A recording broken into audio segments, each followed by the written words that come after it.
d'abord, je voudrais, avant de démarrer cette table ronde, remercier quand même Stéphane, Isabelle et puis toute l'équipe de la librairie, donc un point un trait de me permettre donc d'animer cette table ronde et puis surtout de vous présenter un auteur donc que j'ai grand plaisir à vous présenter ce soir, donc Benoît Saverac. Donc Benoît, bonsoir. Bonsoir.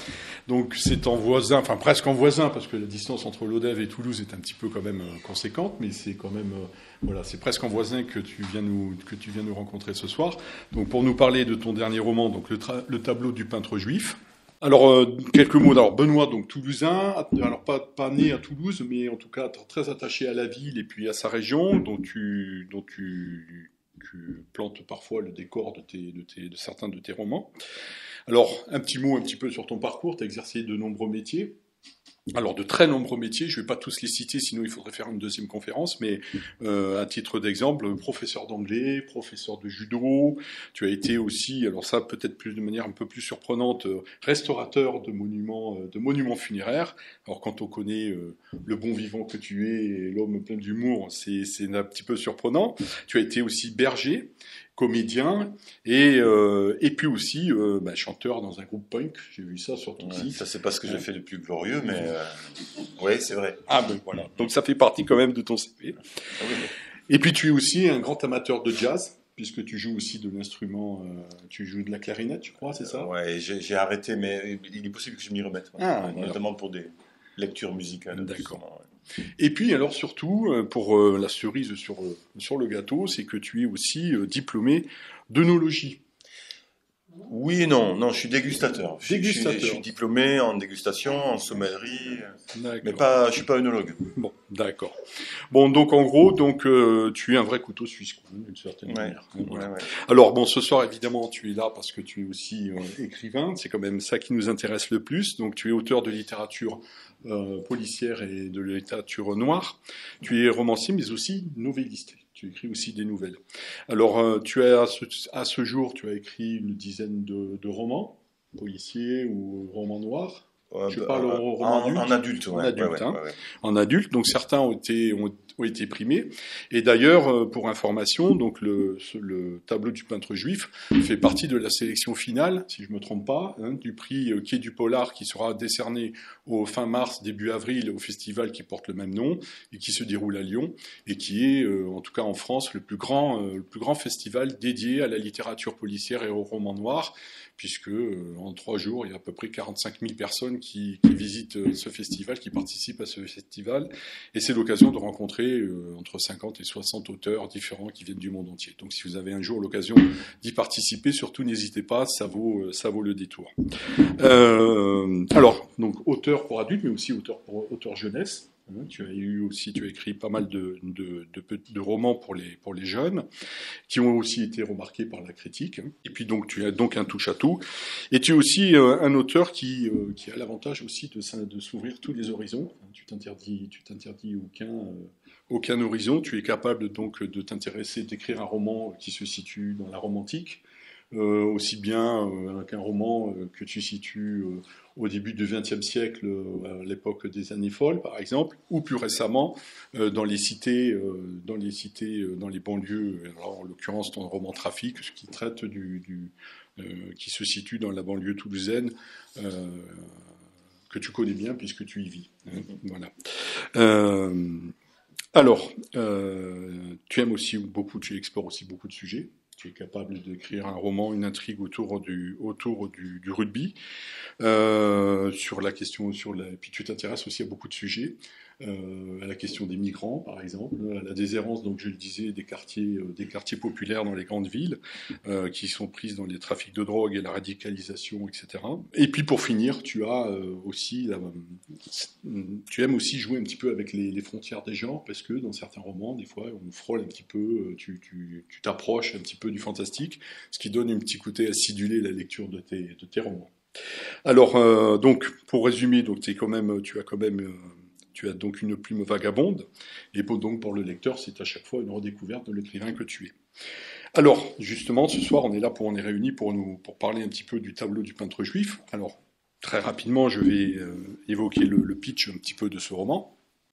Donc, c'est Stéphane. Stéphane, c'est un quinquagénaire qui est marié, qui a deux filles, et puis qui a dans sa famille un vieil oncle, une vieille tante, qui sont âgés de 90 ans à peu près, et qui s'apprêtent à quitter leur habitat pour rejoindre une maison de retraite.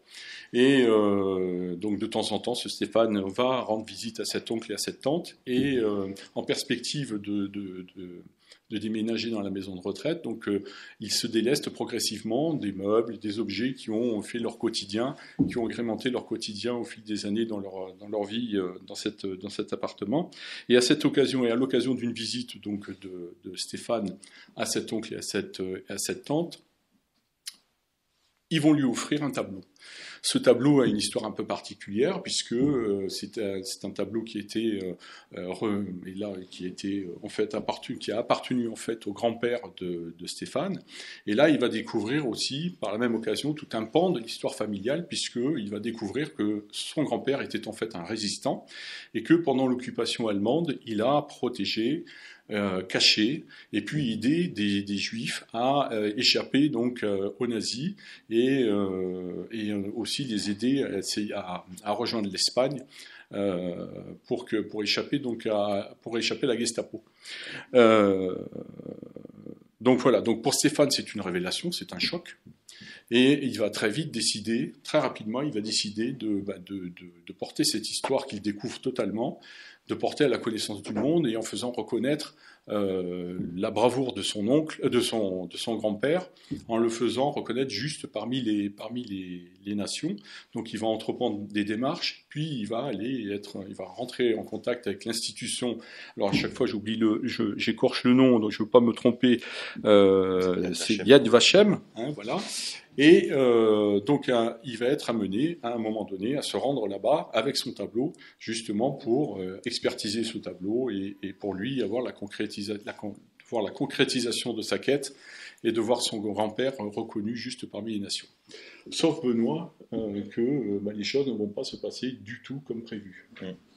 Oui, alors tout d'abord un grand merci à la librairie de m'accueillir ce soir. Je suis vraiment très content d'être là. Et merci à vous d'être venus. Vous avez bravé le froid. Apparemment, c'est une des raisons pour lesquelles certaines personnes ne sont pas venues ce soir. Bon, oui, donc on a ce gars qui est un peu au creux de la vague, parce qu'il faut dire ça aussi, son couple bat de l'aile, il vient de perdre son job, etc. Et pour lui, ce tableau représentait un moyen de donner un sens à sa vie.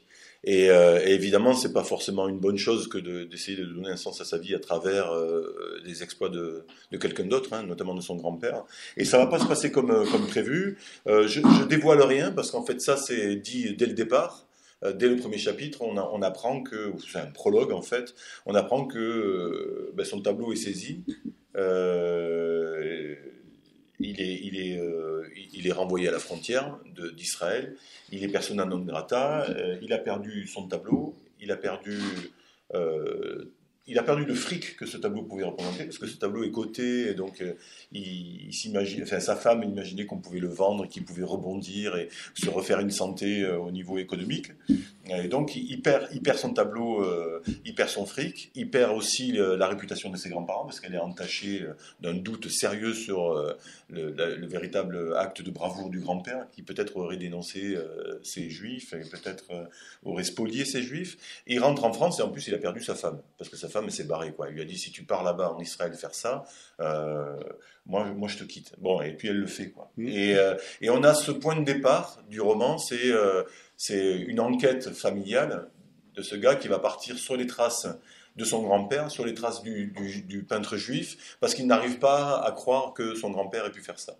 Et donc il va remonter la trace du peintre juif. Pour lui, c'est le moyen de récupérer son tableau, peut-être, de réhabiliter ses grands-parents et de récupérer sa femme éventuellement. Voilà, on va voir, on part sur... Et alors, le récit est organisé selon... Il y a deux récits en parallèle, un petit peu.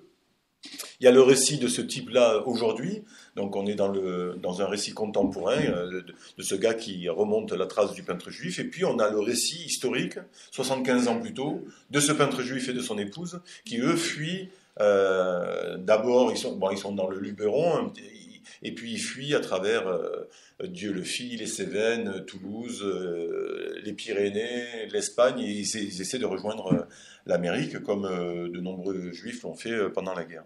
Et évidemment, ça c'est un ressort assez classique du roman policier, même si c'est pas un roman policier parce qu'il n'y a pas de policier du tout, mais c'est on va dire, c'est un roman d'enquête sur soi. Évidemment, les deux récits à un moment donné se rejoignent. Je vous en dis pas plus parce que bon, évidemment, la clé est là, quoi. Et évidemment, comme dans tous les romans policiers, le premier chapitre, donc le prologue, vous révèle un petit peu les choses et vous vous dites bon, mais c'est bon, je sais comment ça finit, ce n'est qu'un flashback. Et évidemment, ça finira pas comme vous pensiez que ça allait se finir. Voilà. En tout cas, c'est le défi que je m'étais lancé, quoi. Voilà. Ouais. Alors, justement, ce Stéphane, reparlons-en de quelques minutes. Quand effectivement, tu le dis, quand on découvre ce personnage, et c'est un personnage qui est au fond du trou, qui est pas du tout, qui a pas en tout cas la fibre d'un héros, en tout cas au début. Hein. Ce tableau arrive un petit peu comme un point nommé pour lui, parce que c'est presque une bouée pour lui, ce tableau. Ben, disons qu'il est Stéphane, c'est vrai que c'est un peu le anti-héros au départ, notamment. Et c'est un gars ordinaire, on va dire, pas très aimable finalement. Moi, je l'ai pas trouvé hyper sympathique au début.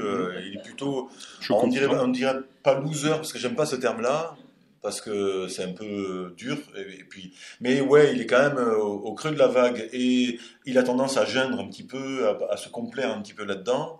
Il a une femme qui est pas hyper heureuse parce qu'elle a un boulot qui lui plaît pas. Elle voit ce mari à la maison maintenant qui fout pas grand-chose, qui se prend pas en main. Et finalement, je suis un peu dur avec lui, mais comme je peux l'être avec pas mal de mes contemporains, et même moi inclus, nous les mecs quinquagénaires, parfois on n'est pas glorieux, quoi. Et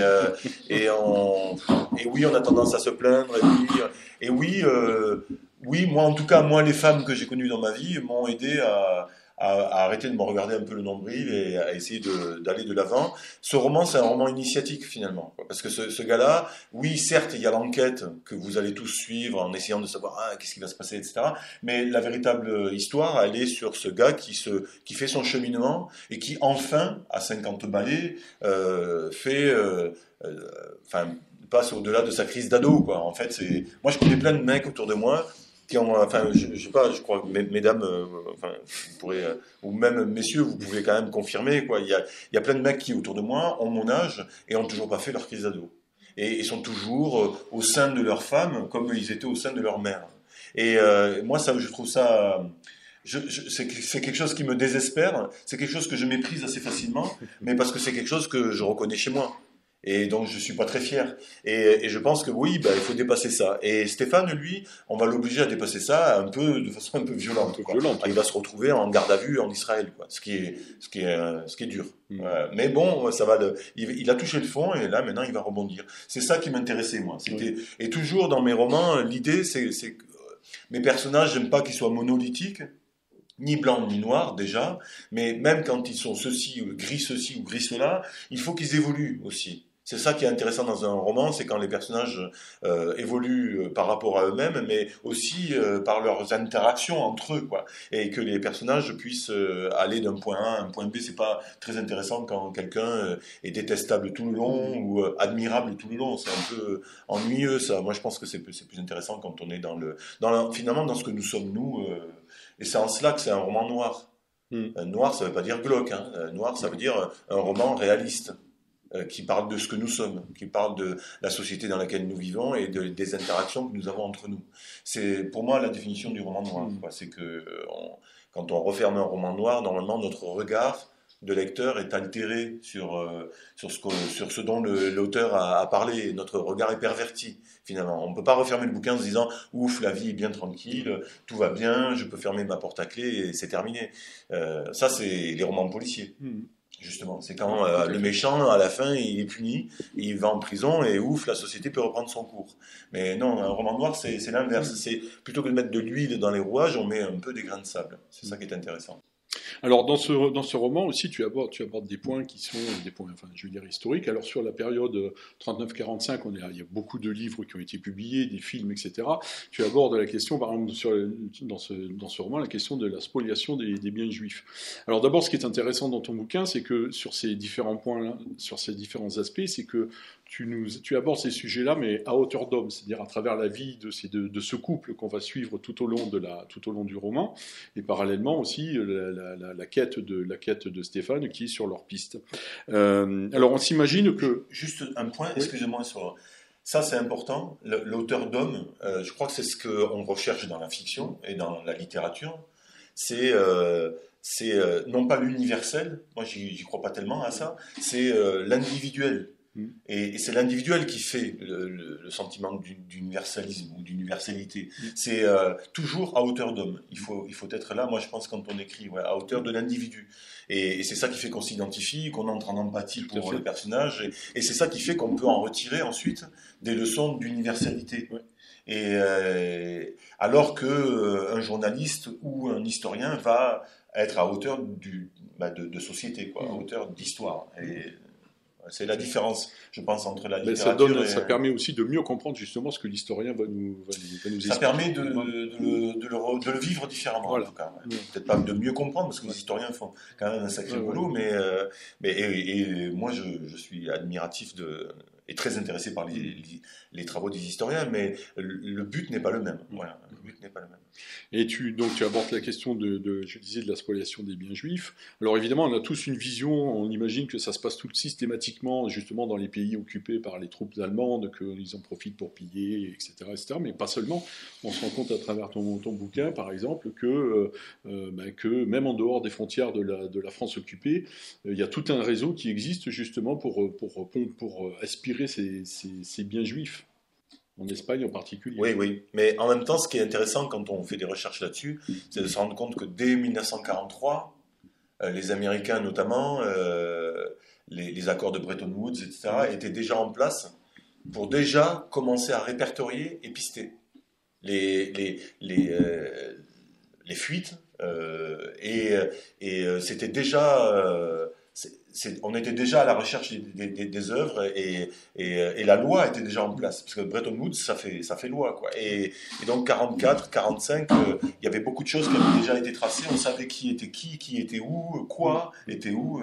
On a perdu beaucoup de choses, mais il y a quand même beaucoup de choses qu'on a retrouvées. Et les Américains, les Alliés, travaillaient déjà à ça. C'est étonnant, ils faisaient la guerre, il fallait faire la guerre, ce qui est une dynamique particulière, et en même temps, ils préparaient déjà l'après-guerre, et notamment ces aspects-là. C'est intéressant. Et les accords de Bretton Woods sont très importants parce qu'ils ont déterminé que tout ce qui a été vendu, même vendu de façon complètement légale, justement, ils ont questionné ça. C'est à partir du moment où ça s'est vendu, comme on était dans une période de guerre, comme les gens étaient en fuite, et qu'il fallait qu'ils fuient, mais l'oppression, ils avaient besoin d'argent, comme ça, on considérait que la vente était nulle et non avenue parce qu'elle était sous pression. Donc quand vous vendez un tableau un quart de sa valeur, vous pouvez très bien l'acheter en toute bonne foi en disant moi il avait besoin de fric, je lui ai donné un quart de sa valeur, il était déjà bien content. Oui, certes, mais non, parce que moralement vous ne pouvez pas affirmer que vous l'avez acheté dans des bonnes conditions, dans des conditions normales. Et ça c'est intéressant parce qu'on a pu remonter et casser des ventes a posteriori. Grâce aux accords de Bretton Woods. Voilà. Et alors l'autre aspect aussi, c'est justement, alors on suit à travers ce couple qu'on va voir la pérégrination pour qu'ils passent en Espagne. Donc ils vont être pris en main par des réseaux de passeurs, de résistants et de passeurs. Et là aussi, on découvre que finalement, on a une image assez simpliste de cela, c'est-à-dire qu'on s'imagine souvent qu'il n'y a qu'un seul réseau. Or, en fait, on se rend compte que c'est des choses qui sont très structurées et qui existent en plus depuis longtemps, en fait, au niveau de... Très structurées et très mouvantes aussi. C'est-à-dire qu'entre 40 et 44, pour parler de Toulouse, on a eu jusqu'à 60 réseaux d'évasion. Et de résistants et de groupes. Mais selon les périodes, selon la répression, c'était mouvant. Et les lieux de passage changeaient aussi en fonction des saisons. parce que vous passez pas tel col en hiver, vous passez plutôt tel autre, etc. Et quand on commence à fouiller là-dedans, on s'aperçoit à quel point c'était multiple, protéiforme, et c'est fascinant. Et de voir aussi qu'il y avait des réseaux spécialisés dans plutôt l'anglais, plutôt le juif, et puis certains réseaux assez généralistes, on va dire. Et oui, je me suis beaucoup documenté là-dessus. Toulouse avait ceci d'intéressant, mais de toute façon, Toulouse, elle a ceci d'intéressant dans son histoire, d'être assez éloignée de beaucoup de choses, notamment l'océan et la mer. Donc, Toulouse n'a jamais été un enjeu stratégique pour des armées, quoi. Et c'est pour ça que Toulouse est devenue une ville chimique pendant la Première Guerre mondiale, parce qu'elle était loin du front. En même temps, c'était une ville universitaire, donc il y avait les cerveaux pour faire de la chimie, développer certains vaccins, des choses dont on avait besoin pour les tranchées.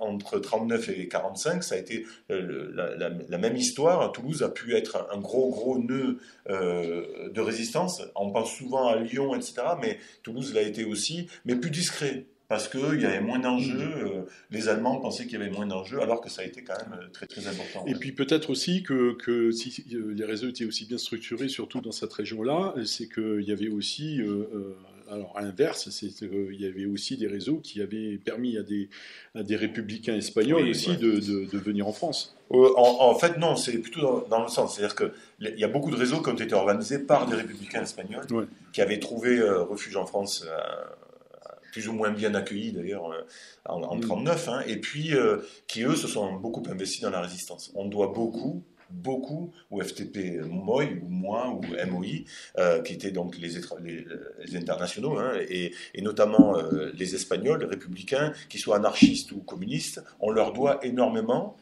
sur la libération du Sud.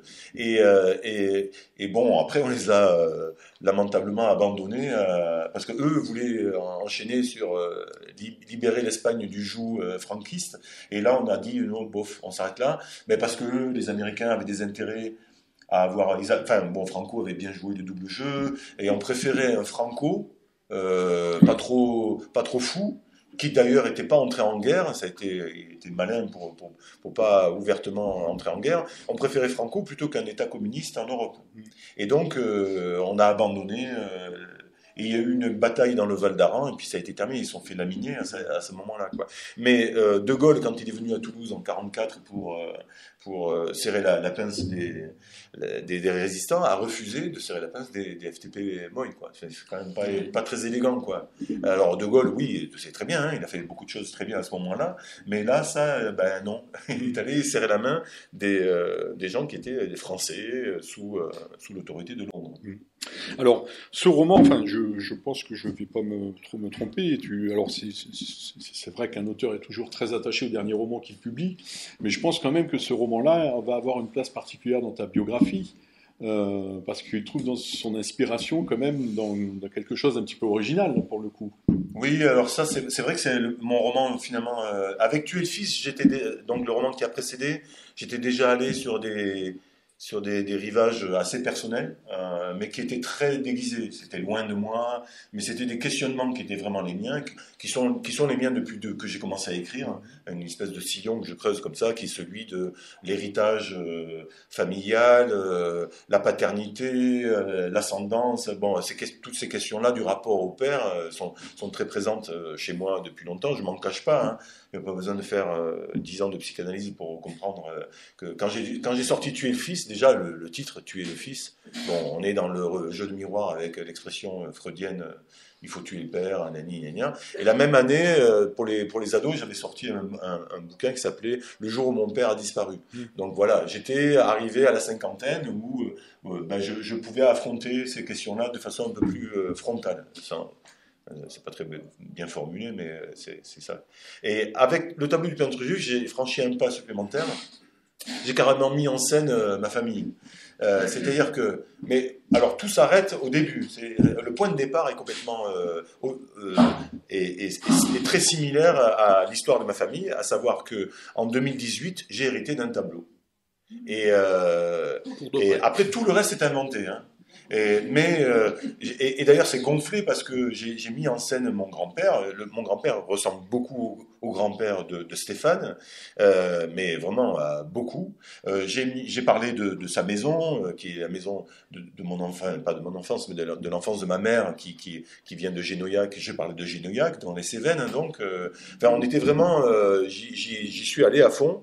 Parce qu'en 2018, mon oncle et ma tante, qui étaient en train de quitter leur appart en région parisienne pour partir en EHPAD, m'ont dit, effectivement, on vide l'appart, viens te servir, viens prendre ce que tu veux. Et moi, je leur dis, à mon âge, j'avais 52 ans, comme Stéphane, j'ai besoin de rien, j'ai pas besoin d'un trousseau. Par contre, pour mon fils qui était étudiant à l'époque à Paris, ça peut l'intéresser, de la vaisselle, pourquoi pas, être comme ça. Bon, et il se trouve que je suis à Paris cette année-là, l'été, en voiture, ce qui m'arrive très rarement. Et je leur ai dit, ça tombe bien, je passerai avec Jules, mon fils, et on viendra chercher de la vaisselle, etc. Ouais, mais très bien, si tu passes en voiture, c'est parfait, tu pourras prendre le tableau. Et je dis, quel tableau? Est-ce que j'ai loupé un épisode? Et ils me disent, le tableau du peintre juif. Texto, hein. Et là, je vous assure, tout de suite, je me dis, ah, ça ferait un beau titre, ça. Et je leur dis, mais quel peintre juif? De quoi vous me parlez, quoi? Et ils me disent, oui, c'est vrai, c'est pas trop su dans la famille. En fait, personne ne le savait dans la famille, à part mon oncle et ma tante, mais pour une raison que je vais expliquer tout de suite, parce que c'est important. Mon grand-père était donc cévenol, vous l'avez compris, calviniste, donc vraiment ce genre de protestant pas rigolo, quoi, hein, on n'est pas sur terre pour se marrer, avec un grand sens du devoir et surtout très taiseux. On ne parle pas, on ne dit pas, on ne fanfaronne pas, on ne frime pas avec ce qu'on a fait, on fait son devoir, mais on ne va pas en parler. Bon, ça, c'était le portrait familial. J'avais appris qu'il avait été résistant en 89 quand il était mort, quand j'étais allé fouiller dans ses affaires, et que j'étais tombé sur des citations, et puis pas un petit résistant, quoi. Il avait été sacré résistant. Son frère était mort, torturé par la Gestapo. Enfin bon, il y a plein de choses que les gens savaient, mais que lui ne disait pas, dont il ne parlait jamais. Mais par contre, le tableau du peintre juif, ça, en dehors de mon oncle. Alors mon oncle, lui, c'était l'aîné de ses gendres. Donc, au niveau générationnel, ils n'étaient pas très très éloignés. Ils avaient peut-être 15 ans d'écart, parce qu'il s'était marié avec ma tante aînée, mais il était plus âgé qu'elle, et il avait été résistant en Alsace. Il était alsacien, lui. Et je crois que ça les avait vraiment rapprochés, évidemment, et surtout, il était pasteur. Donc, il y avait cette espèce d'autorité, et il avait fait, mon grand-père avait fait jurer à mon oncle de ne pas parler de tout ça. Mais par contre, il lui en avait parlé. Et le tableau du peintre juif, il était chez mon oncle et ma tante depuis un bon moment, mais mon oncle n'en avait jamais parlé. Et là, il me dit, oui, tu sais, tes grands-parents, bon, il lâche le morceau, on est en 2018, mon grand-père était mort depuis longtemps, tes grands-parents ont caché les juifs pendant la guerre dans leur grenier. Et ma mère ne le savait pas, mon autre tante ne le savait pas, les frères et sœurs de mon grand-père ne le savaient pas, enfin c'était dingue, quoi. Il n'y avait absolument rien dit. Et là, moi je me dis, je vais hériter d'une croûte, quoi. Parce que le tableau du peintre juif, ça fait rien, autant les peintres comme moi, je fais du macramé, quoi, et j'en fais pas, hein. Donc je me dis, bon, ok, je vais hériter d'une croûte, je le mettrai à la cave, comme tous ces trucs dont on hérite. Et en fait, non, le tableau était pas mal du tout. Il est reproduit à la fin du roman. C'est une drôme provençale, une aquarelle assez grande, comme ça à peu près, et pas mal du tout, pas extraordinaire, mais vraiment de bonne facture. Et je vois la signature, Willy Eisenschitz, je connais absolument pas ce peintre, je le google comme on fait aujourd'hui, et je m'aperçois que le gars était hyper connu de l'entre-deux-guerres. Médaille d'or Expo universelle de Paris en 1937, un musée lui est dédié en Autriche parce qu'il était autrichien d'origine, acheté par l'État français à plusieurs reprises, de son vivant, enfin c'était pas rien, quoi. C'était pas ami de Matisse, etc. Et là je me dis, waouh, autant j'ai touché le jackpot, quoi. Et et je le goûte, et là je me renseigne sur la cotation, etc. Et je m'aperçois qu'il est coté, bon voilà, c'est pas des milliers et des cents, mais il est un peu coté. Mais moi, ce réflexe un peu un peu vénal, pas très avouable, que j'ai eu, qui était de me dire ah, ma vie peut changer, je me dis tiens, retiens cette idée-là, exploite-la. Imagine que le tableau vaille 100 000 ou 200 000 euros et fous un mec qui n'est pas toi dans une situation peut-être un peu dans sa vie, voilà, au creux de la vague, il vient de perdre son job, sa femme n'est pas très heureuse, son couple bat de l'aile, etc. Ce qui n'est pas mon cas, parce que moi je suis quelqu'un de très épanoui et tout va bien dans mon couple, mais voilà, imagine ça, et là, vas-y, pars. Et tout le reste est inventé. Et mon oncle et ma tante étaient vivants pendant que j'écrivais. Ils étaient au courant que je travaillais là-dessus. Ça les intéressait de voir ce que ça allait donner, etc. Et en même temps, j'étais un peu inquiet de leur réaction. Parce que je me disais, comment. Parce que mon grand-père, quand même, je joue un peu. Enfin, voilà. Et je me disais, est-ce qu'ils vont se sentir investis d'un devoir de protection de la mémoire de mon grand-père? Est-ce qu'ils vont mal prendre ça? Je pense pas, parce que ils étaient tous les deux très intelligents et je pense qu'ils auraient compris que c'était la fiction. Mais le problème, c'est qu'ils sont morts de la Covid pendant que j'écrivais. Et ça, c'était un grand regret, bon, outre le fait que j'étais très triste du fait qu'ils soient morts, évidemment. Mais il y avait aussi ce truc de rendez-vous manqué. J'aurais bien aimé en parler avec eux. Peut-être que ça aurait aussi libéré la parole de mon oncle. Peut-être que j'aurais appris plus de choses sur cette période-là. Parce qu'en fait, je n'en sais pas grand-chose. Je sais que Willy Eisenschitz est resté quelques temps. 2-3 semaines, on ne sait pas. Quand, on ne sait pas. Pourquoi, on ne sait pas. Je sais qu'il était caché à Dieu le fit, à l'école Beauvallon, qui était une école qui a accueilli des enfants juifs, etc. Et lui, il était là avec son épouse, ils étaient cachés. Alors peut-être, est-ce qu'à un moment donné, ça n'a pas été un peu dangereux? Est-ce qu'ils n'ont pas délesté? Parce que Dieu le fit, c'était aussi un réseau protestant. Donc peut-être que les réseaux de protestants, de la même obédience, se sont entraînés, ils ont délesté certaines personnes sur d'autres régions, je ne sais pas. Et j'ai retrouvé ça, c'est marrant parce que j'ai retrouvé la petite fille de Willy Eisenschitz. On s'est rencontrés, on a sympathisé, on est devenus amis. Et c'était très émouvant, 75 ans plus tard. Le petit-fils et la petite-fille des deux personnes se retrouvaient. Et elle, en fait, elle ignorait complètement cet épisode Cévenol chez son grand-père. Ouais. Voilà, et Willy Eisenschitz s'en est sorti. Il est mort en 74, de sa belle mort à Paris, et après une carrière de peintre. Et lui-même n'a jamais parlé de tout ça. Son fils est mort en déportation. Il était résistant du côté de Dieu le Fit, justement, et s'est fait choper. Il était juif et résistant. Bon, c'était double peine et il y est passé. David, il s'appelait. Ouais. D'accord. Voilà. Et alors justement, puisque l'histoire, et ce sera peut-être ma dernière question, c'est que tu t'inspires beaucoup donc de cette histoire familiale personnelle pour écrire. Est-ce que finalement, il n'y a pas aussi un petit peu de Benoît Sadorek dans ce Stéphane, dans cette quête de reconnaissance pour son grand-père? Est-ce que c'est pas aussi une manière aussi de lui rendre hommage d'avoir écrit ce bouquin? Ah, alors pas du tout. C'est-à-dire que moi, alors oui, il y a beaucoup de moi dans Stéphane, mais comme il y a beaucoup de moi finalement dans tous mes personnages et dans tous mes romans, ça c'est un peu une chimère hein, de chercher quelle est la part d'autobiographie là-dedans, etc. Il n'y a pas d'autobiographie, mais Stéphane, tout à l'heure j'ai lâché quand même quelques indices en disant que je pouvais me reconnaître dans ses travers. Bon, je le cache pas. Maintenant, le désir de reconnaissance de mon grand-père, pas du tout. C'est-à-dire que moi, alors si, d'ailleurs, il y a même des, parce que j'ai fait tout ce qu'il a fait. Hein. C'est-à-dire que j'ai devancé Stéphane. Je suis allé en Israël, je suis allé rencontrer Yad Vashem, j'ai rencontré des flics en Israël, je suis allé en Espagne fouiller dans les archives militaires, etc. Enfin, j'ai fait tout ce que mon personnage fait, je l'ai fait avant lui. Ça a été génial, hein, parce que ça a été 3 ans d'écriture, 3 ans de voyage dans l'histoire et dans la géographie aussi. Mais par contre, donc il y a des personnes qui m'ont dit, mais ton grand-père, s'il a fait ça, peut-être qu'il est juste parmi les nations. Enfin, ton grand-père et ta grand-mère aussi. Enfin, on oublie souvent de parler de ma grand-mère, mais elle était aussi dans le coup. Et en fait, non, moi, je veux absolument pas faire reconnaître le statut de juste parmi les nations de mes grands-parents, parce que... Je dis c'est pas forcément de le faire reconnaître juste parmi... non, il y a un nations, hommage, hein, bien sûr. Un hommage, bien sûr. Ouais. Alors là, oui, si c'est, oui, ce roman, c'est un hommage à mes grands-parents. Voilà. Et à leurs gestes. Mais alors ça, pour moi, c'est important de le dire. Je m'attribue absolument pas la gloriole de mes grands-parents. Je sais pas ce que j'aurais fait pendant la guerre. À l'inverse d'ailleurs de Stéphane. Non, voilà, non, oui.